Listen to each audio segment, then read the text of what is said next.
피에르 부르디유의 문화재생산 두 번째 강의, 취향에 대한 강의입니다. 부르디유의 문화재생산 이론을 하면서 취향 이야기를 끌어들이는 이유는 뭘까요? 물론 관련이 있어서인데요. 문화재생산 이론이고 1편에서 아비투스를 설명했고 취향으로 들어가는데 문화재생산의 문화, 핵심 용어 아비투스, 그리고 이제 얘기하려는 취향, 이 세 가지를 아주 간단하게 관련 짓고 넘어가겠습니다. 먼저 문화.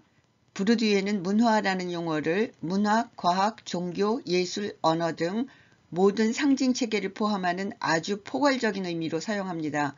여기서 문화는 모든 상징체계라는 것을 기억해 두시면 좋겠습니다. 부르디유는 문화란 취향의 형태로 습득된 아비투스라고 합니다. 문화, 취향, 아비투스. 지루하시겠지만 한 번 더 정리할게요. 부르디유에게 있어서 문화란 모든 상징체계이며 취향의 형태로 습득된 아비투스다. 부르디유가 문화와 취향의 관계를 연구하기 위해서 말이죠. 설문조사도 하고 인터뷰도 아주 많이 했는데요. 여기서는 사진을 본 사람들이 인터뷰에서 어떤 총평들을 했는지 아주 조금만 소개하려고 합니다. 이 사진이에요. 어떤가 보니까 맙소사, 어떻게 손이 저렇게 삐뚤어질 수가 있나? 그런데 저건 또 뭐야? 왼쪽 엄지손가락이 손으로부터 끊어져 있는 것 같은데 어떻게 저런 식으로 사진을 찍을 수 있담? 사진으로 찍은 듯한 그림이군. 실제로 그림처럼 아름답군요. 스페인 회화전에서 본 그림, 앞으로 팔짱을 낀 손가락이 뒤틀려 있던 수도승의 모습이 떠오르는군요. 초기 반고흐의 그림에 나오는 손, 즉 감자를 먹는 늙은 노인의 손과 비슷한데요. 아주 아름다운 사진입니다. 노동의 상징 자체라고 할 수 있죠. 플로베르의 늙은 하녀 생각이 나는군요. 한때는 인간적으로 보였을 사람의 모습을 노동과 가난이 그토록 비참하게 뒤틀어버리다니 참으로 끔찍하기 짝이 없군요. 이번에는 다른 사진이에요. 짙은 화장을 한 여자를 각도나 조명을 아주 특이하게 해서 찍은 사진이에요. 반응을 살펴보니까 민중 계급의 반응은 집이나 방에다 저런 사진을 걸어 놓을 생각은 없어요. 정말 보기 싫어요. 아주 끔찍하군요. 죽었어요? 밤에 보았더라면 기겁했을 거예요. 너무 귀신 같고 무시무시해서 바라보고 싶은 생각이 하나도 안 들어요.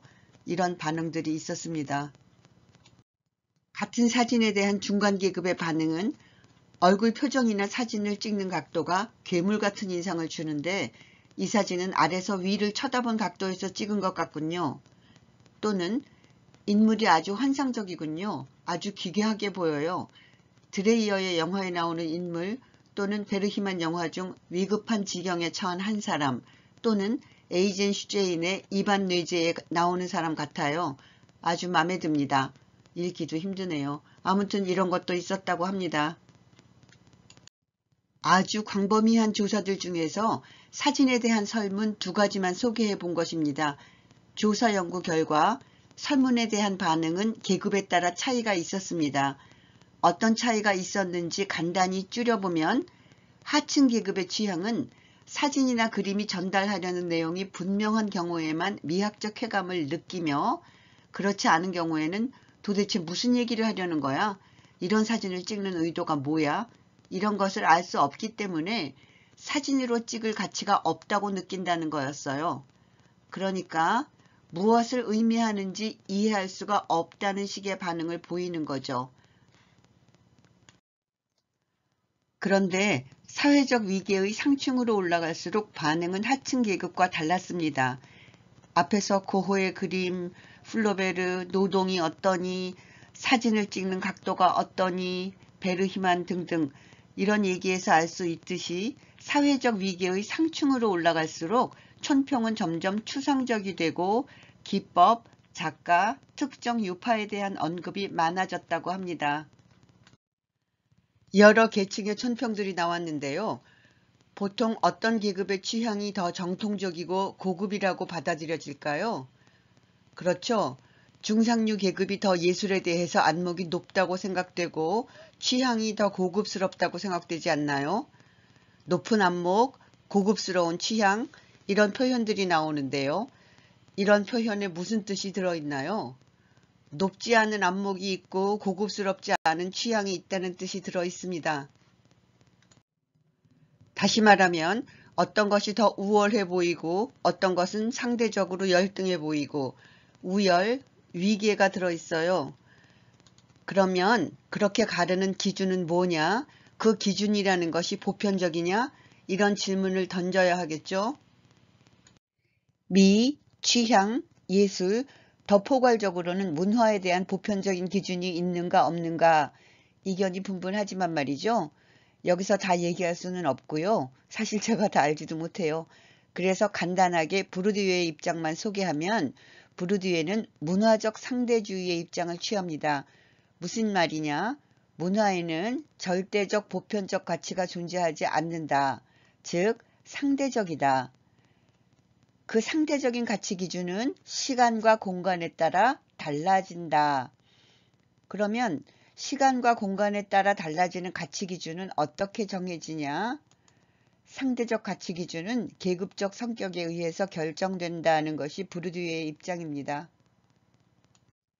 다 이해하셨겠지만 우리가 지금 이 시간, 이 사회라는 공간에서 살고 있는데요. 누구는 예술에 대한 안목이 높고 누구는 고급 취향이고 이런 게 다른 게 아닌 계급적 성격에 따라서 결정된 보편적이 아닌 임의적인 기준에 따라 정해진다는 말이잖아요. 부르디유에 따르면요.